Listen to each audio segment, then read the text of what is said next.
Selamat pagi semua. Berjumpa lagi dengan saya Agus Susilo, calon CGP Angkatan 11 SMK Negeri 7 Semarang, Kota Semarang. Kali ini saya tidak sendiri, saya ditemani teman saya yaitu Bu Tri Budi. Bu Tri Budi ini adalah guru di jurusan KGS di SMK Negeri 7 Semarang. Selamat pagi Bu Tri. Bagaimana kabar hari ini Bu? Sehat.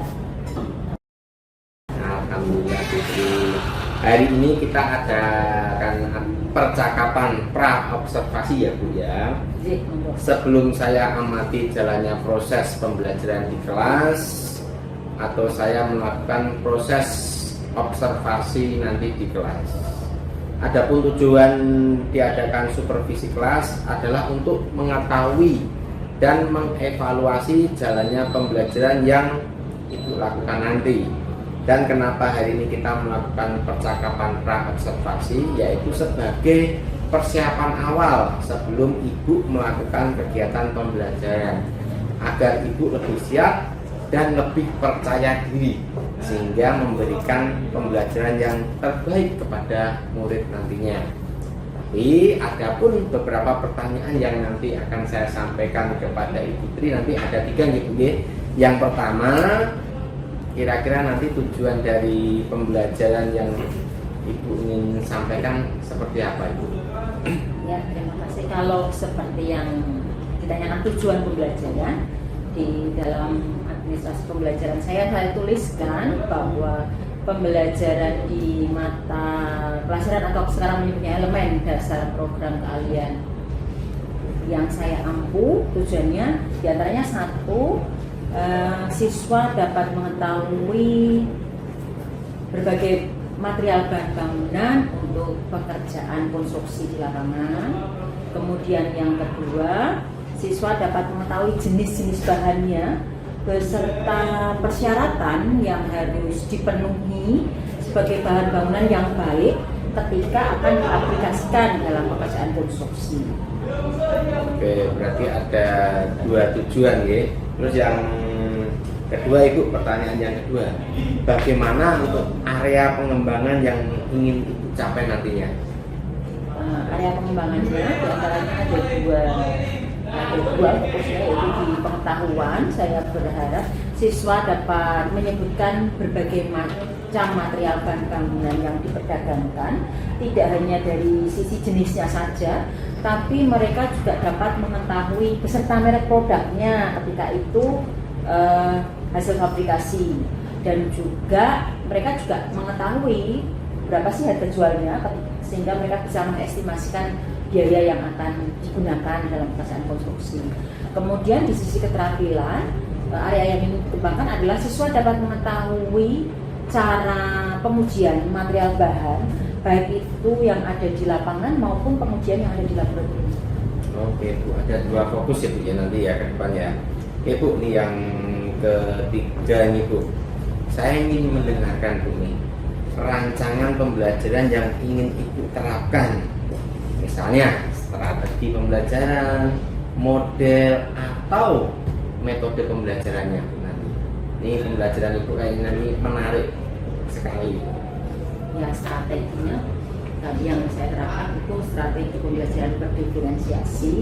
Dalam hal ini menggunakan metode problem based learning dengan diferensiasi yang saya terapkan itu berbagai macam media yang saya gunakan, diantaranya untuk beberapa anak yang suka secara visual, saya menggunakan video atau gambar, kemudian PPT. Sedangkan anak-anak yang suka akan penalaran mungkin mereka bisa saya terapkan dengan metode diskusi ataupun tanya jawab seperti itu. Oke Bu, nah ini nanti kira-kira kapan untuk pelaksanaannya, hari apa, jam berapa, dan kelas berapa itu? Kalau sesuai jadwal sih saya ada kelas di hari Senin untuk mata pelajaran atau elemen dasar program kalian ini Senin jam kedua dan ketiga. Oke. Baik Ibu, di hari Senin jam kedua dan ketiga saya akan datang di kelas Ibu di kelas 10 dan nanti saya akan melakukan supervisi kelas. Saya akan melihat dan mencatat hal-hal yang terjadi di kelas Ibu nanti. Monggo aturan rawuh di kelas ya Pak. Oke.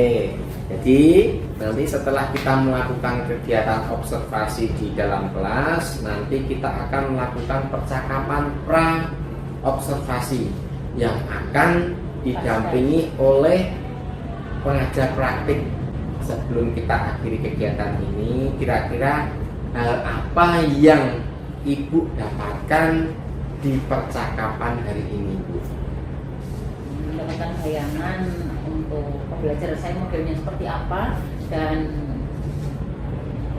yang perlu dipersiapkan adalah di media buktinya yang akan digunakan di kelas di mana panjenengan nanti akan observasi. Oke, baik Ibu, terima kasih sudah meluangkan waktu dan bersedia berbincang-bincang dengan saya. Sampai ketemu di kegiatan observasi kelas, yaitu di hari Senin minggu depan. Demikian percakapan hari ini. Sampai ketemu di kegiatan observasi kelas dan juga pasca observasi. Selamat pagi.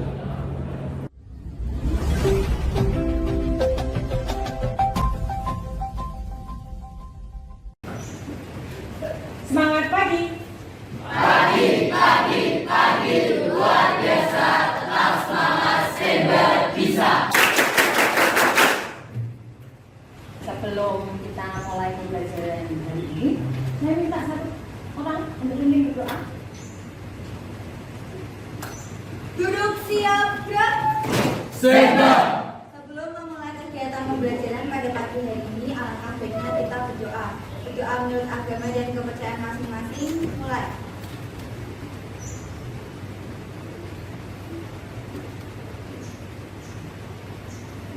Doa selesai. Selamat pagi semua. Pagi, Ibu. Ya, dari tanpa prestasi.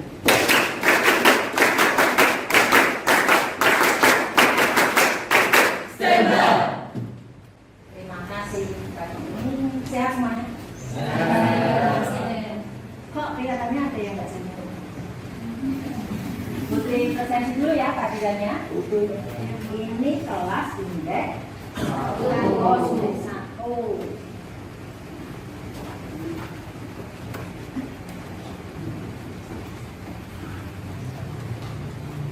Abila Syani, Asia Dina, Era Sampurna, Fabiana Api, Kesia Nadia, Muhammad Rizky, Zura. Terima kasih. Juga kalau sudah sehat semua. Pagi hari ini kita akan belajar tentang material bahan. Sebelumnya, siapa yang masih ingat materi kita di minggu yang lalu? Batu bata atau batu? Batu bata atau batu? Batu. Nah, kalau kita ngomong-ngomong batu, paling besar komponen batu yang dipakai untuk bahan bangunan itu apa? Pasir dan kerikil. Bisa nggak pasir atau kerikil itu dipakai secara sendiri, berdiri sendiri untuk bahan bangunan?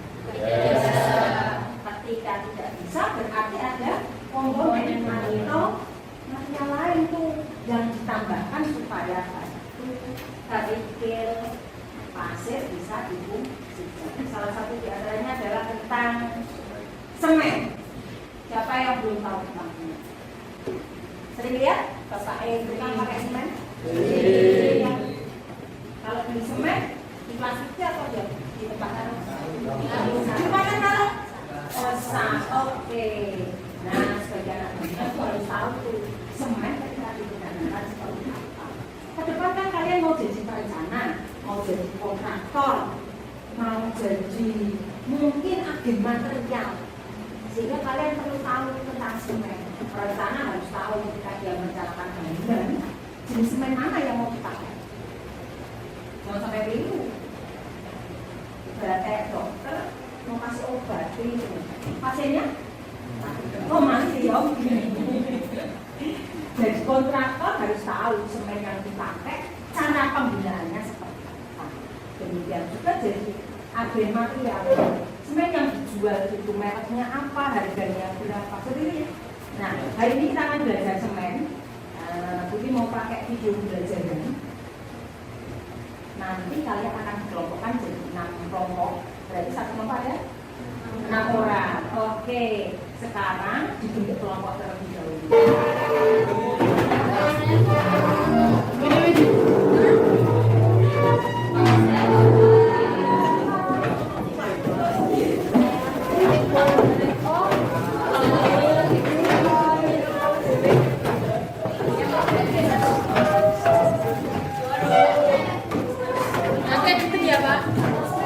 Sorry, Bon.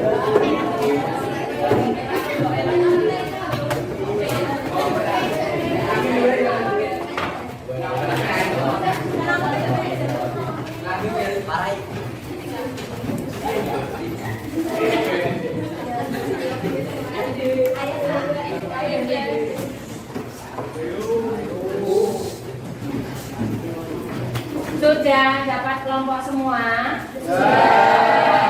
Tertinggal? Saling mengenal ya satu dengan yang lainnya? Oke. Nah, sebelum diinformasikan video berikutnya, coba perhatikan dulu. Setiap kelompok nanti harus bagaimana ya?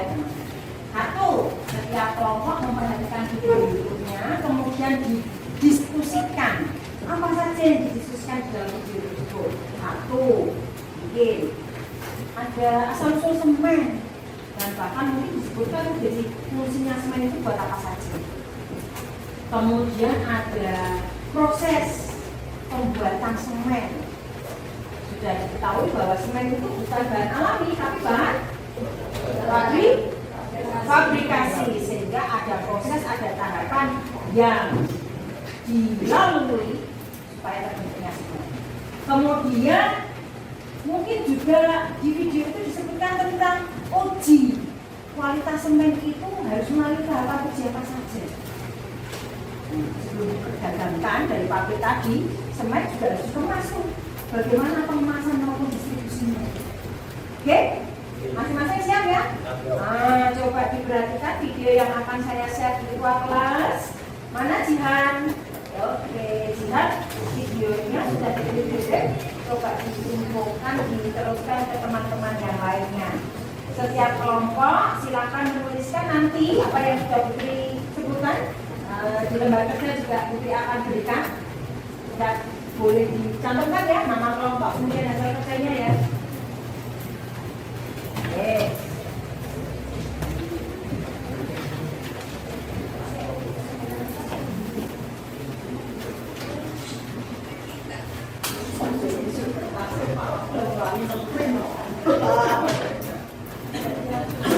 Nah, yuk perhatikan videonya, kemudian hal-hal tadi yang gue minta coba bisa didiskusikan bersama.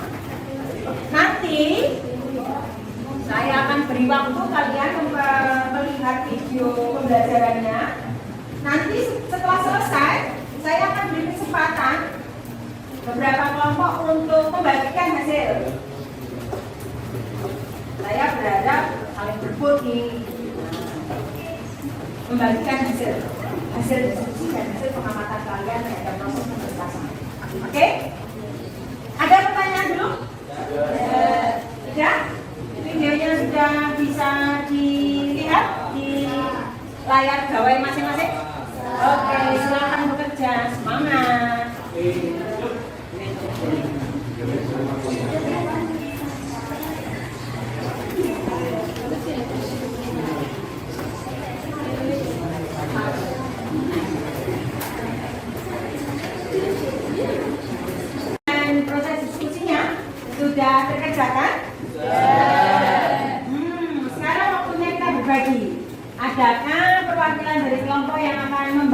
menyaksikan hasilnya?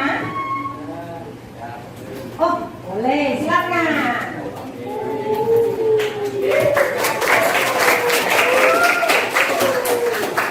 Semuanya, sana, boleh. Oke. Halo teman-teman, perkenalkan nama saya Jibril Gading Nasrullah, nomor absen 18. Jadi di sini saya akan membagikan hasil diskusi kelompok kami tentang proses pembuatan. Jadi pembuatan semen ini melalui beberapa tahapan. Yang pertama ada persiapan bahan baku. Jadi bahan baku dari semen itu batu kapur dan tanah liat. Yang selanjutnya penghancuran.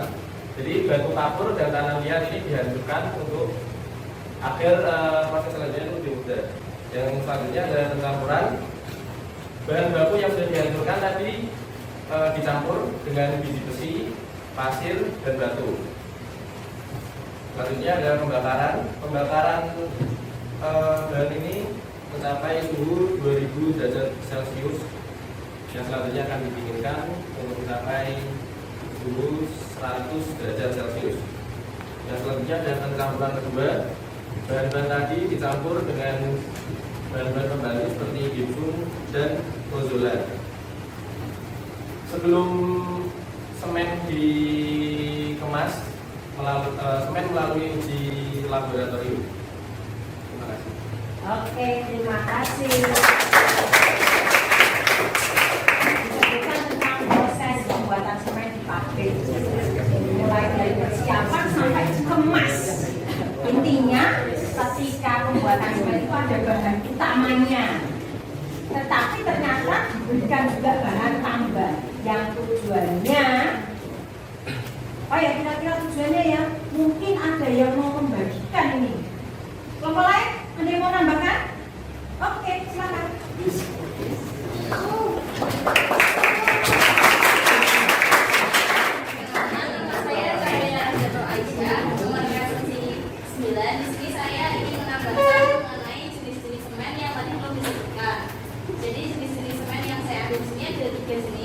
Yang pertama semen Portland yang merupakan bahan dasar untuk membuat beton, mortar, plasteran, dan beton khusus. Semen Portland ini terbuat dari campuran oksida kalsium, silikon, dan aluminium. Selanjutnya ada semen pozolan, bahan yang mengandung senyawa silika atau silika alumina. Lalu yang ketiga ada semen putih. Semen putih ini memiliki keunggulan pada estetika, daya rekat, tekstur, warna dasar, dan fungsinya yang lebih beragam. Lalu ada juga asal-usul semen yang sudah ada sejak zaman Yunani kuno, sekitar tahun 1100 hingga 1500 Masehi, dikenal dengan nama pozzolana. Dan semen ini diambil dari kata kementum yang dikembangkan oleh insinyur Inggris bernama John Smeaton pada abad 18. Namun John Smeaton ini tidak mengambil dapatan dari semen sehingga diambil oleh orang lain, yakni Joseph Austin pada tahun 1824. Terima kasih. Terima kasih. Tiga kelompok ini bisa saling menghubungkan. Seperti katakan tadi, selain bahan utama ada bahan tambah. Bahan tambah inilah yang menyebabkan jenis-jenis semen berbeda sesuai dengan tujuan penggunaan semen. Oke. Dari yang sudah dibagikan, Putri pengen tahu lagi sedikit. Ada sesuatu yang pengen ditanyakan mungkin? Ya. Halo teman-teman semua, nama saya Raditya Wiswara, nomor absen 3 ingin bertanya Bu, dari video tadi apakah proses pengujian semen harus melalui proses laboratorium? Oke. Nah, ada lagi di videonya pengujian laboratorium. Ada ya? Sebenarnya boleh itu. Sebenarnya pengujian semen itu tidak hanya dilakukan di laboratorium. Kita sebagai orang awam pun punya hak dan harus tahu. Sehingga pengujian kita sebagai orang awam tidak di laboratorium, tapi dilakukan di tempat yang disebut sebagai pengujian lapangan. Pengujian ini nanti akan kita kerjakan di sesi berikutnya. Pekerjaan yang paling sederhana menguji semen kita sebagai pengguna. Oke, terus jawab. Ya, boleh ya? Nah, sekian dulu pembelajaran material bahan industri. Hari ini kita belajar tentang proses terbentuknya semen. Ada mulai dari persiapan bahan sampai pengemasan. Belajar tentang jenis-jenis semen, tentang asal-usul semen. Akan kita sambung pertemuan berikutnya, kita belajar tentang pengujian semen. Sekian pelajaran dengan Putri, selalu semangat. Gunakan waktu untuk meningkatkan kompetensi kalian. Selamat pagi.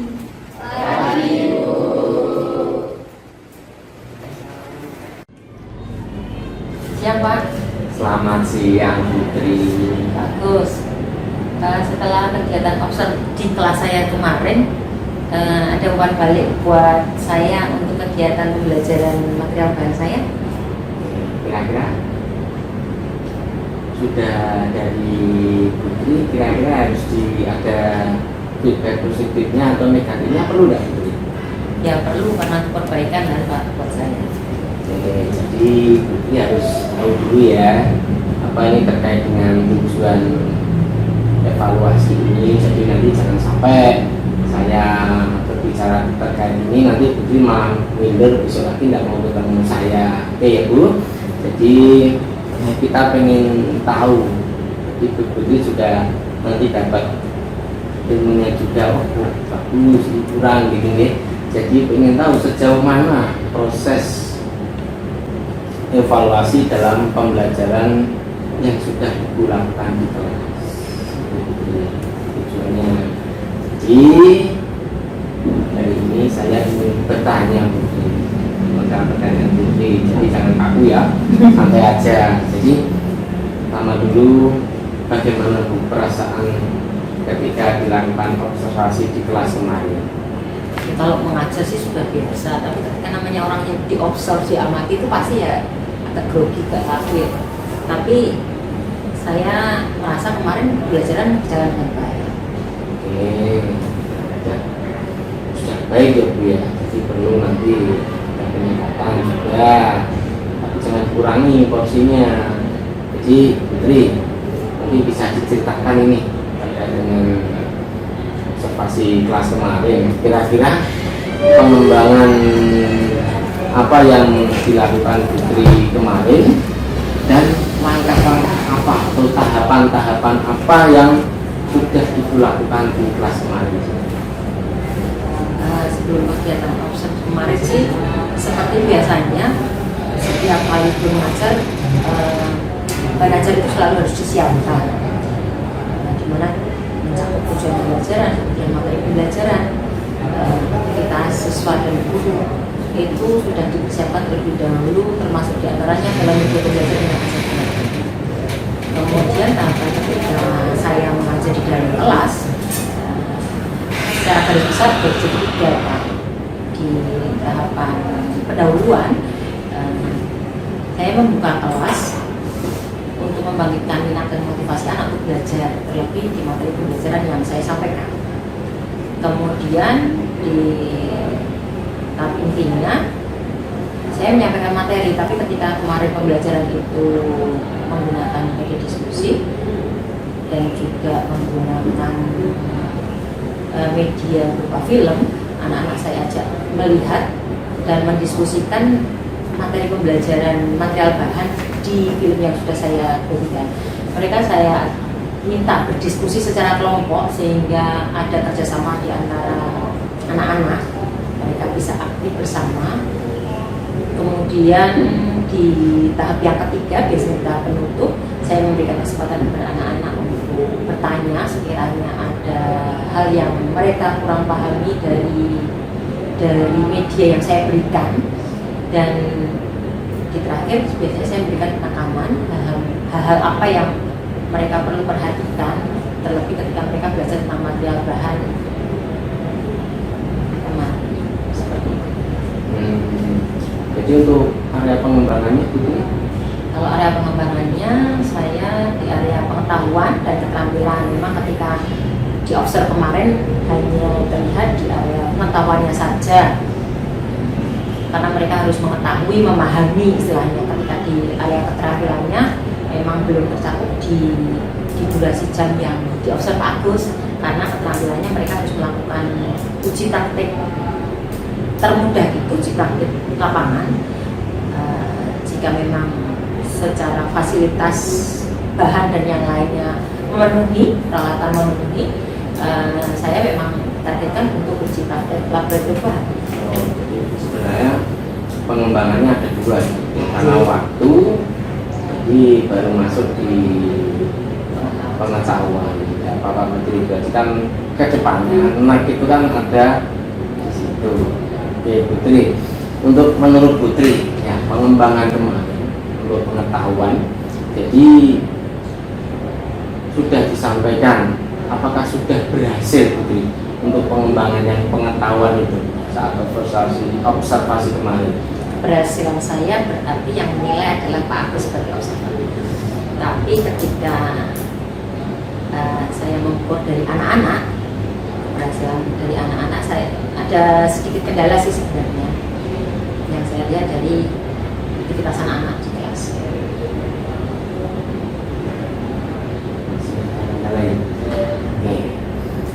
Jadi kemarin ketika observasi sudah berjalan dengan baik, sudah berjalan dengan lancar, tetapi masih ada kekurangan mungkin terkait kekurangan atau kendala-kendala yang Ibu hadapi saat melakukan proses pembelajaran di kelas itu kira-kira seperti apa dan nanti kedepannya itu seperti apa lagi? Aktivitas anak yang saya amati memang tidak semuanya bisa secara aktif, inisiatif dan responsif banget ketika mereka berdiskusi, ketika mereka menyampaikan hasil diskusi mereka sebagai wujud pertanggungjawaban, mempresentasikan atau berbagi dengan teman-temannya memang. Karena ada beberapa hal yang menyebabkan mereka tidak fokus, tidak aktif seperti itu. Baik Bu. Jadi masih ada beberapa siswa atau beberapa dalam kelompok itu kurang aktif, kurang fokus gitu ya. Jadi masih katakanlah nimbrung temennya. Biasanya kan gitu kalau diskusi, apalagi kalau tidak didampingi oleh ibu kan itu biasanya seperti itu. Jadi kira-kira kenapa dan itu kok masih terjadi di makolnya Putri Puji? Kalau lihat masalah sih sebenarnya kan masalah itu penyebabnya bisa dari internal anak atau bisa dari eksternal. Kalau internal anak mungkin kondisi mereka lagi nggak fit, mereka nggak aktif, mereka nggak fokus, itu juga bisa menyebabkan mereka tidak respons cepat. Tapi ada juga mungkin faktor eksternalnya, mungkin dari saya sendiri, salah satu diantaranya mungkin ketika cara saya mengelompokkan anak itu ketika mereka berdiskusi, ternyata mereka ketemu teman atau punya kelompok yang mungkin tidak suka dengan temannya, atau mungkin mempunyai gaya belajar yang berbeda dari masing-masing anak itu sendiri, sehingga mereka ada beberapa anak yang tidak Oh gitu, luar biasa nih. Ini untuk rencana ke depan, untuk kenyamanan siswa dalam PPM ya, dalam makolnya Putri ini. Mudah-mudahan rencana Putri ini ke depannya dapat realisasi, dapat berjalan dengan baik dengan mendukung proses-proses pembelajaran yang lebih baik dan bermutu gitu. Next, kita tunggu update infonya Putri untuk kedepannya bisa direalisasikan atau tidak kan gitu Putri. Misal ini kira-kira kapan Putri mau merealisasikan rencananya?